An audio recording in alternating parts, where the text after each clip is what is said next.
What's up, guys? Got asked to do a intraday analysis for some names I traded. First off, a little sick, a little stuffy, so if you hear anything, I'll try and speak up. But let's see what I traded today. PDD, pins, I think some PENN. Okay, so here we go. PENN. So PENN has some news, and I don't really care what the news is. After the fact, I just know there's fundamentals behind it and some technicals. So on the daily, it comes down here. Base is around 55. I think I played it above 55 in that previous high day for a short squeeze up. And we saw a gap up with the news today. There's some voting that some northeastern states are allowing some gambling, and so I look for intraday setups on stocks with news or stocks that are gapping up for some reason, because I know there's demand and there's going to be people chasing that up. So I see PENN here, it comes off the open, weeds up, weeds down, I watch that, it comes down, I'm just like, okay, now it's a back runner play because now, it's touching low day and has to base up and around and prove itself essentially. So I wait for these stocks to prove themselves. So PENN, I thought it was going to fail right here. I said PENN's a fader, like back runner play, blah blah blah, and turns out it sets up right at this 59 level. When stocks set up around this like whole dollar marks and stuff, I'll show you later. Like you can see PDD, it's around like 107.50, like these clean marks, like 105 even or 106. And it doesn't fail up or down. That just spells consolidation. So I see it consolidating around 59, pops up, I buy at like a 59.08 or something like that, or 59.13 I believe, and just ride it up. And I said, if it breaks 59 and holds, it's going to go to 60, and if it holds 60, it's going to go to 61 plus. And so why did I say 60? That's a little bit harder to explain in this short video for intraday stuff. All the stocks I track, I look at certain levels and watch stocks intraday, not for too long, but just enough to know that 60 is an important level. The quickest way to say why 60 is important is because psychologically it's round. So 50 would be round, 60 would be round. They're in $10 increments, 70, 80, 90, 100. Amazon at 3,000. It's people look towards these whole numbers. So 60 is more significant than 59. And I know if PENN's up on the day while a lot of stuff is going down, then the probabilities of it going up and above to, let's say, 61, like a real quick rip or an extra 50, 60, 80 cents, then that's stuff you have to recognize, and you could get extra alpha through that alone.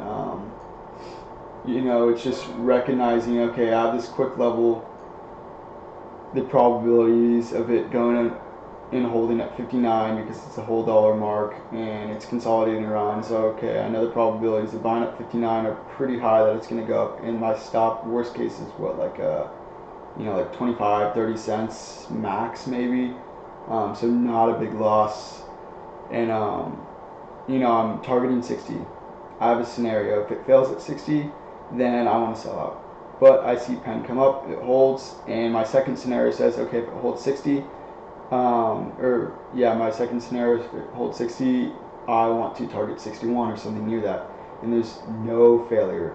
I see it come up, perks at 61.30, and it failed at 61.24 on the ask, and that's how I knew it was going to fail then. And then it just kept coming up, perked 60.98 here and failed 61, and then came up again and just failed.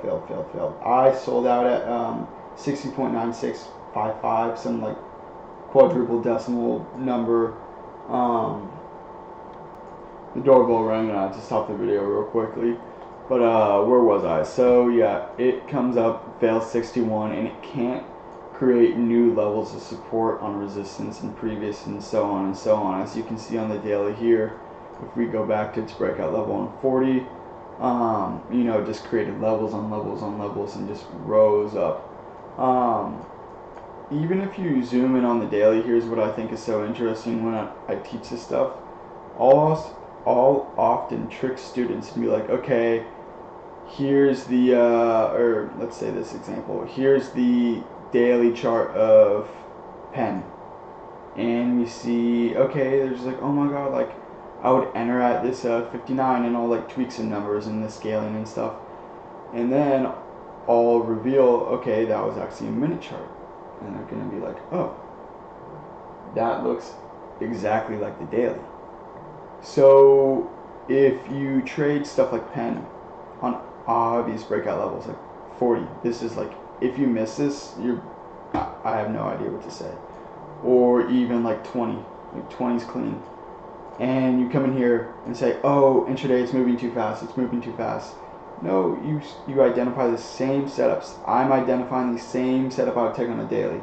So this is the same setup I would take on 40. Sort of a VCP wedge, triangle trading, whatever you want to call it.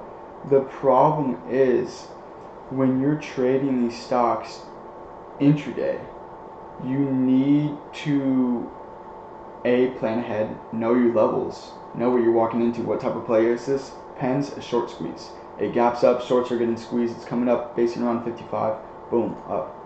2 days in a row, easy money. And then secondly, you have to narrow your time frame.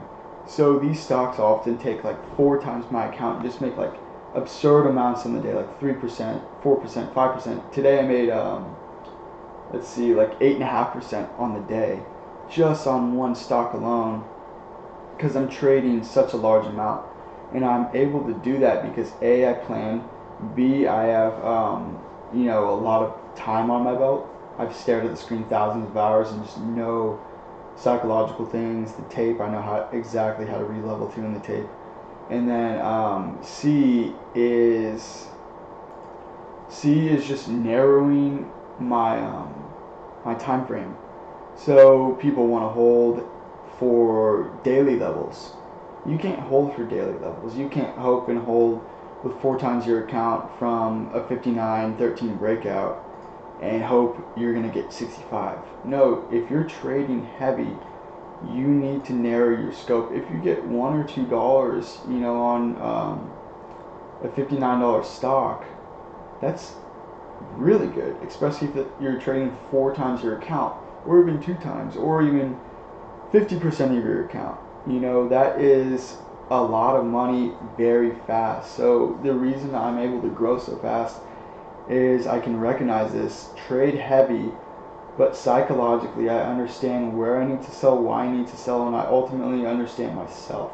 So up here around 61, I get greedy. I see a big P&L number. When you're trading a couple thousand shares, let's say like 20, 40,000 shares on PENN, and you're making 80 grand in, what's this, like 20 minutes, maybe 25 max. You know, that's a lot of money in a very short period of time. So you got to recognize, be grateful, and realize, and always ring the register. Let's look at PDD. Just bring it up on this chart. PDD's flagging around this level. Though I like the stock, I liked it better when it broke above 106, I believe. Earlier I was calling it out, but it's a little bit more spready. I like faster moving stuff, so this thing jumps, you know, up, down 20, 30 cents.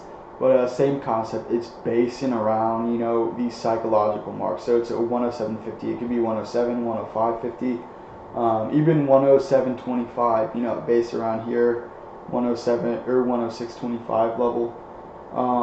You just need to look if it's holding levels. You have to make up some levels sometimes, but make sense out of this stuff, because none of it makes sense. Everybody's trading something different. Everybody has a different perspective, and that's why we get price movements.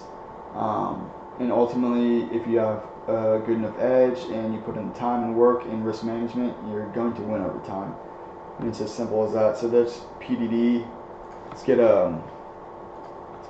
pen up on the screen so you can view it as we go. Here's pins. Pins, I've been watching pin 60 level, similar to that PENN setup actually. Not in terms of the sell-off downward, but how it comes up, comes down, bases right below 60, that whole dollar mark, you know, the 10s, the 50s, the 40s, the 60s. So I'm watching 60. So yesterday I was even watching 60. If we zoom out over here, it didn't get to 60. It got to, like, I remember I was playing it end of day, I believe, through I don't know, like 59.25 or something like that, and it didn't get to 60. So I know 60 is a big level. Perks above it after hours, boom, up, big fade at the open. And so I'm watching a 60 buyback. These are more quick cash flow trades. You can take a swing trade on a setup like this. With the election looming, I would not, because the political risk is too high. You could gap down, you know, 10%. The Q's gapped up like 5% today. It could easily go the other way. So, you know, think both ways. But when I see these stocks come down, they're strong stocks on the daily. They're breaking up to the upside, trying to hold overall. They have demand in the stocks. It's a matter of when they'll go up, not if. So I know pins is going to continue up because it's just so strong. It's double, triple. There's people in here that want to keep pushing it up. So it comes down, comes up, bases right around $59.50, holds $50, and then it's basing sub 60. Boom, breaks above 60 on fast volume. I'm watching the tape. I buy some at 60, comes up, comes down, holds, break and hold, little squat, pivot, whatever you want to call it, and it just continues up. When you get a stock like pins and it's so close to the high day and the open, I'm going to target that high day and open and a little pop above. You could sell like 75% at the high day or the open price, and just hold the rest for maybe 20, 30, 40 more cents. But again, if I'm trading a large amount of my account, I'm not hoping to get the all-time high breakout or 63 or 64, 65 or 70 play. I'm hoping to get $1 or $2 or maybe even 50 cents. If the price action isn't going fast enough in my favor, I'm cutting the trade off because I need to decrease the amount of time exposure my account has, because I'm trading so heavily. So the heavier I trade, the less time I want to hold something. With swings, that's a different lesson, but for now, I traded pins, PENN, and PDD today a little bit, but that's pretty much the lesson. I hope that makes sense. And if you have questions, just hit me up, let me know. I'm always here to help.